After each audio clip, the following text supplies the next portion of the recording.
Friends, welcome back to Kali's kitchen. இந்த நாள் இனிய நாளாக அமைய எனது வாழ்த்துக்கள். இன்றைக்கி நம்ம பார்க்க போகிற வீடியோ என்னென்னு சொல்லி பார்த்தீங்கன்னா 3 days என்னோடய நைட் ரொட்டீன் லைஃப்பை தான் நீங்கள் வந்து பார்க்க போகிறீங்க. அதான் நான் வந்து இன்றைக்கி ஷேர் பண்ணியிருக்கேன். இன்றைக்கி வந்து பார்த்திங்கன்னா டே ஃபஸ்ட்டு நைட்டு எப்பவும் போல் வேலை முடிஞ்சு வீட்டுக்கு போனதும் இன்றைக்கி அம்மா எதுவும் சமைக்கலை. எனக்கு வந்து புரோட்டா வாங்கி வச்சுருந்தாங்க. சாப்பிட்டுட்டு அதுக்கப்புறம் பார்த்திங்கன்னா பீரோவில் என்னோடய துணி கந்தரகோலமாக இருந்துச்சு. பேண்ட்டு, ஷாலு, டாப்பு எது எங்கே இருக்குன்னு என்னால் தேடியே கண்டே பிடிக்க முடியல. காலையில் அவசர அவசரமாக கிளம்பும்போது ரொம்ப கஷ்டமாக இருக்குது. சரி இன்றைக்கி நம்மளோட ரேக்கையாவது க்ளீன் பண்ணி வச்சிடணும் அப்படின்னு சொல்லி ஒரு முடிவோடு தான் அன்றைக்கி வந்தேன். என்னோடய எல்லா ட்ரெஸ்ஸையும் எடுத்து ஃபஸ்ட்டு பெட்டில் போட்டுவிட்டேன் எல்லாத்தையும். அதுக்கப்புறம் பார்த்திங்க அப்படின்னா இந்த சுடிதார் பார்த்திங்கன்னா எடுத்து ஒரு 3-4 வருஷம் இருக்கும். இந்த மெட்டீரியல் எடுத்து அதை ஸ்டிச் பண்ணவே இல்லை. ஒரு 4 செட்டு ஒன்றா எடுத்தேன். அது கூட வந்து 3 தைச்சி போட்டுட்டு இது 1 மட்டும் தைக்கல. அதை அப்படியே வச்சுருக்கிறேன். ஒரு நல்ல டெய்லர்கிட்ட கொடுத்து தைக்கணும். அதுக்கப்புறம் பார்த்திங்க அப்படின்னா நான் வந்து எல்லா துணியும் தனித்தனியாக மடித்து எடுத்து வச்சிட்டேன். ஃபஸ்ட்டு வந்து போடாத துணி ஒரு 2-3 இருந்துச்சு. அதை வந்து தனியாக எடுத்து வச்சிட்டேன். அப்புறம் ரொம்ப பழசாக இருக்கும் பார்த்திங்களா, அதை வந்து சரி நம்ம திருப்பி உள்ளே வச்சுட்டு இருந்தால் இது துணி தான் சேர்ந்துட்ருக்கும், வேஸ்ட்டு தான். அதை வந்து சரி ஒன்று யாருக்காச்சும் கொடுத்துர்லாம், இல்லைனா ஏதாவது ரஃப் யூஸ் பண்ணிக்கலாம்னு சொல்லிட்டு அதை வந்து தனியாக பிரித்து எடுத்து வச்சிட்டேன். ஃபஸ்ட்டு வந்து நான் ஓப்பன் டாப் தான் போடுவேன். அந்த மாதிரி இருக்கிற ட்ரெஸ்ஸெல்லாம் இப்போ நான் போடுறதே இல்லை. அதை அவாய்ட் பண்ணிவிட்டேன். அதை எல்லாத்தையும் தனியாக எடுத்து பிரித்து வச்சிட்டேன்.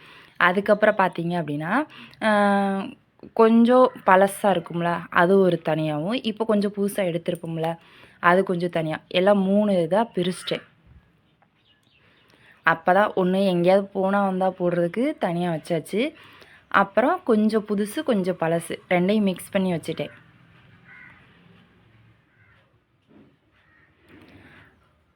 அப்போ தான் நம்ம மாற்றி போடுறதுக்கு வந்து கரெக்டாக இருக்கும். இல்லைன்னா எல்லாத்தையும் ஒன்றா போட்டு அடிச்சிட்டோம்னா எல்லாமே வேஸ்ட்டாக போயிடும்.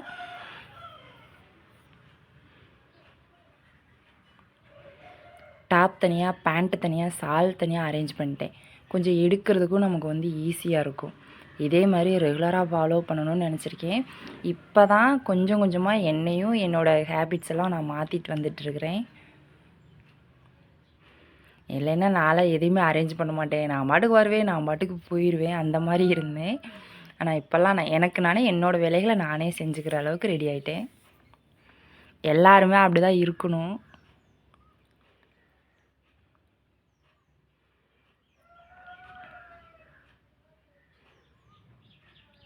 எல்லாம் ஃபுல்லாக அரேஞ்ச் பண்ணதுக்கப்புறம் சூப்பராக ஆயிடுச்சு என்னோடய ரேக்கு. என்ன சொல்கிறது, ஒரு பெரிய மலை வேலையே முடித்த மாதிரி இருந்துச்சு. ஃபஸ்ட்டு நாள் டே வந்து இப்படி தான் போச்சு. அதுக்கப்புறம் தூங்க போயாச்சு. செகண்ட் டே நைட்டு வேலை முடிஞ்சு கிளம்பியாச்சு.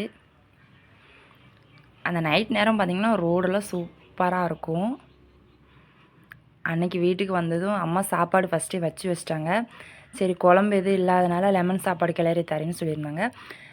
அது ஃபஸ்ட்டே கிளறி வச்சு ஆறிடும்ல, அதுக்கப்புறம் அதனால் நான் வந்ததுக்கப்புறம் தான் கிளறி கொடுத்தாங்க.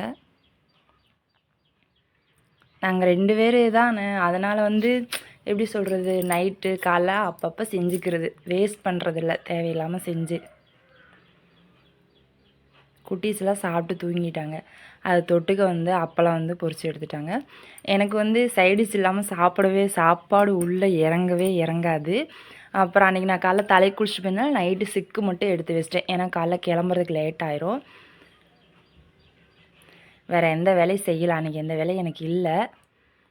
இது சிக்கு எடுத்ததே ஒரு பெரிய வேலையாக போச்சு. இதுக்கே ஒரு 1/2 மணி நேரம் ஆயிடுச்சு.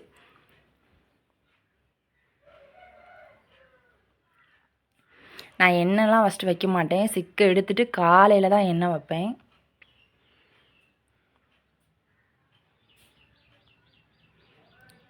சிக்கை எடுத்துகிட்டு தூங்க போயாச்சு. இந்த டே வந்து இன்றைக்கி முடிஞ்சிச்சு. அடுத்து வந்து 3ஆவது நாள் கடையில் எல்லாம் திங்ஸ் எல்லாம் எடுத்து வச்சுட்டு கிளம்பிட்டேன். பஸ்ஸில் வந்து பார்த்திங்கன்னா சாங்லாம் சூப்பராக போட்டுட்ருந்தாங்க. இன்றைக்கி வந்தது ஏதாவது சாப்பிடணும் போல் இருந்துச்சு. ஃபஸ்ட்டு வந்து இனிப்பு பூந்தி சாப்பிட்டேன். சூப்பராக இருந்துச்சு அந்த இது. அன்றைக்கி எங்கள் அண்ணெல்லாம் வாங்கிட்டு வந்தாங்களா, அதை தான் ஒன்றா இருக்குது. அதுக்கப்புறம் பார்த்திங்கன்னா பட்டை சேவு, அது வந்து நல்லா இருந்துச்சு. சரி சாப்பாட்டுக்கு வச்சுக்கலான்னு சொல்லி எடுத்துகிட்டு வந்துட்டேன். இன்றைக்கி எதிர்பாராமல் எங்கள் வீட்டில் எங்கள் அம்மா எனக்கு கருவாடு குழம்பு வச்சுருந்தாங்க. எங்கள் அம்மா எதுவுமே ஏதாவது செஞ்சாங்க அப்படின்னா எனக்கு சொல்லாமல் தான் செய்வாங்க. எனக்கு சர்ப்ரைஸ் கொடுக்குறாங்க அம்மா. அது தொட்டுக்க செய்து வச்சு சூப்பராக இன்றைக்கி வந்து நைட் டின்னர் வந்து நல்லா திருப்தியாக முடிஞ்சிச்சு. சாப்பிட்டு முடித்ததுக்கப்புறம் என்னோடய டிஃபன் பாக்ஸில் கழுவ போட்டுட்டேன். சரி இன்றைக்கி என்ன வேலை செய்யலாம், ஏதாவது செய்யலாமா, ஒரு டயர்டாக இருந்தால் கம்முன்னு படுத்துக்குவேன். டெய்லியில் எந்த வேலையும் செய்ய மாட்டேன். எல்லாம் கொஞ்சம் நல்லா இருந்துச்சு, வேலை செய்கிற மாதிரி இருக்குன்னா நான் வந்து ஏதாவது ஒன்று க்ளீன் பண்ணி வச்சுருவேன். ஏன்னா பகலெல்லாம் நமக்கு வந்து டைம் கிடைக்கிறதில்ல, நைட்டு மட்டும்தான் கொஞ்சம் நேரம் இருக்கும். சாப்பிட்டு முடிச்சுட்டு அம்மா பாத்திரம்லாம் விலக்கி கொடுத்தாங்க, அதையெல்லாம் கொண்டு வந்து அரேஞ்ச் பண்ணி வச்சிட்டேன். சரி ஃபஸ்ட்டு இந்த கிச்சன்லாம் தொடச்சி விட்றலாம் அப்படின்னு சொல்லி நினச்சேன். அம்மா எல்லாமே கழுவி வச்சுருவாங்க, இருந்தாலும் அந்த எண்ணெய் பிசுக்கு இதெல்லாம் இருந்துச்சுல, அதனால் நம்மளும் தொடச்சி விட்டுட்டா கொஞ்சம் நீட்டாக இருக்குமேன்னு சொல்லி தான் இது பண்ணேன். இப்போலாம் வந்து பார்த்திங்கன்னா என்னமோ பனி அடிக்கிற மாதிரி குளிர் காற்று வேறு அடிச்சுக்கிட்டே இருக்குது. அதனால் ஃபஸ்ட்டு டோர்லாம் லாக் பண்ணிவிட்டு தான் நான் வேலையை ஸ்டார்ட் பண்ணேன். எதுவும் லிக்யூடெல்லாம் எதுவும் யூஸ் பண்ணுறதில்ல. எலுமிச்சம்பழம் மட்டும் இருந்துச்சு அப்படின்னா அதை வந்து கட் பண்ணி அதை வந்து பிழிஞ்சு விட்டு அந்த தண்ணி மட்டும்தான் நான் வந்து வச்சு துடைப்பேன். வேறு குளினோ வேறு எந்த ஒரு லிக்யூடும் எனக்கு தெரியல, அதை வச்சு நான் துடைக்கல. வேறு ஏதாவது கிச்சன் கவுண்டன் டாப் க்ளீன் பண்ணுறதுக்கு ஏதாவது சிம்பிளாக வீட்லேயே ஏதாவது ரெடி பண்ண முடியும் அப்படின்னா அந்த ஏதாவது இருந்துச்சுன்னா கூட எனக்கு கமெண்ட்டில் சொல்லுங்கள், நான் அந்த மாதிரியே வந்து ஃபாலோ பண்ணுறேன். ஃப்ரிட்ஜ் வந்து நான் உள்ளே எல்லாம் க்ளீன் பண்ணல. ரெகுலராக யூஸ் பண்ணுறதுனால அந்த முன்னாடி வந்து அந்த கைப்பிடி இதெல்லாம் வந்து கொஞ்சம் எண்ணெய் பிசுக்கு அந்த மாதிரிலாம் ஆயிடுதுல, எண்ணெய் பிசுப்பு அந்த மாதிரிலாம் இருக்கிறதுனால முன்னாடி மட்டும்தான் க்ளீன் பண்ணி விட்டேன். நாளைக்கு தான் இங்கே வந்து காய்கறி சந்தை போடுவாங்க, அதுக்கப்புறம் அதை உள்ளே க்ளீன் பண்ணி எடுத்து வச்சுக்கலான்னு சொல்லிட்டு ஃபஸ்ட்டு முன்னாடி மட்டும் 3 பக்கமும் சுற்றி வந்து ஃப்ரிட்ஜை வந்து க்ளீன் பண்ணி விட்டேன். மேலே வந்து நம்ம வீடு ஓட்டு வீடாக இருக்கனால அந்த தூசியெல்லாம் ஏதாச்சும் விழுகும், அதனால தான் அதெல்லாம் தொடச்சி விட்டேன். இப்படி வாரத்தில் ஒரு நாள் தான் என்னால் இதை செய்ய முடியும்.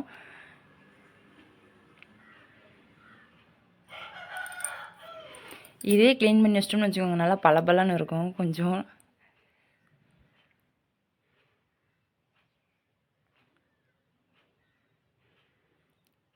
சூப்பராக வந்துடும். அதுக்கப்புறம் வந்து நான் கிச்சனில் மிச்சம் அரை பழத்தை வச்சு கிச்சன் தான் க்ளீன் பண்ண போகிறேன். இது வந்து நான் வந்து ஸ்டிக்கர் தான் ஒட்டியிருக்கேன், அந்த எண்ணெய் படாமல் இருக்கிறதுக்கு ஸ்டிக்கர் தான் ஒட்டியிருக்கேன். அதில் வந்து நம்ம துணியை வச்சு தேய்ச்சாலே போயிடும், அந்த எண்ணெய் பிசுபிசுப்புலாம் வந்துடும். இது எப்போவுமே அம்மா நீட்டாக க்ளீன் பண்ணிடுவாங்க, இருந்தாலும் இதெல்லாம் துடைக்கும் போது இதையும் சேர்த்து துடைச்சி வச்சிடலாம் அப்படின்னு சொல்லிட்டு தான் இதை வந்து நான் நல்லா க்ளீன் பண்ணி விட்டுட்டேன். சூப்பராக ரெடி ஆயிடுச்சு. நான் மட்டும் சமைச்சேன்னு வச்சுக்கோங்க, அடுப்படியை பார்க்கவே முடியாது, எல்லாத்தையும் பொங்க விட்டு எல்லாம் இது பண்ண விட்டு இது ஆயிரும். அம்மா சமைக்கிறதுனால அடுப்படி எப்போவுமே அவங்க நீட்டாக தான் வச்சுருப்பாங்க.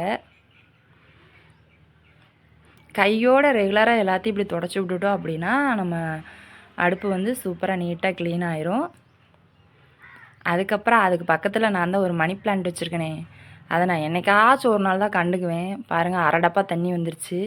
சரி இதை போய் மாற்றிட்டு வந்துடலான்னு சொல்லி தான் இதையும் மாற்றி வச்சிடலான்னு சொல்லி தான் ரெடி பண்ணிகிட்ருக்கிறேன். அந்த சைடில் இருந்த காஞ்ச இலையெல்லாம் எடுத்துட்டு இன்னொரு மணி பிளான்ட் இருக்குது, அது கொஞ்சம் நல்லா வளர்ந்துருக்கு. இதில் 2 செடி தான் இருந்துச்சு, அதனால் இதை மட்டும்தான் போட்டு வச்சேன். இன்னும் 2 செடி கிடச்சா வந்து இன்னும் போட்டு வைக்கணும், அப்படியே அடர்த்தியாக நல்லாயிருக்கும்ல. ஃபஸ்ட்டு தண்ணியை போய் மாற்றிட்டு நல்லா கழுவிட்டு வந்துட்டேன்.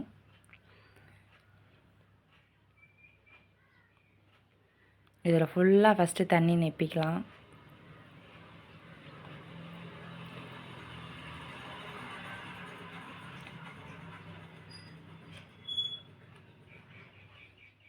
அதுக்கப்புறம் இருக்கிற அந்த 2 செடியை வச்சு போட்டு வச்சுட்டு அடுத்து நெக்ஸ்ட்டு செடி கிடச்சிச்சு அப்படின்னா இன்னும் கொஞ்சம் நிறையா போட்டு வச்சிடலாம்.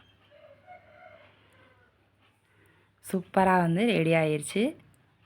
இனி ஒரு வாரத்துக்கு பிரச்சனை இல்லை, அதுதான் அவங்க வீட்டில் சேஃப்டியாக இருந்துக்குவாங்க. இப்படி தான் ஒவ்வொரு நாளும் ஏதாவது எனக்கு கிடைக்கிற டயத்தை வந்து நான் யூஸ் பண்ணி என்னோடய கிச்சனு என்னோடய வீட்டு வேலைகள்லாம் நான் செஞ்சுக்குவேன். இதுவும் உங்களுக்கு பார்த்து ஒரு என்கரேஜ்மெண்ட்டாக இருக்கட்டும். உங்களால் முடிஞ்ச வேலைகளை அப்பப்போ செஞ்சு கையோடு முடிச்சிருங்க.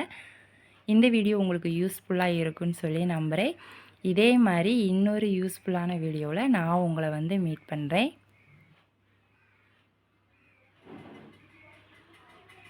Okay bye, good night.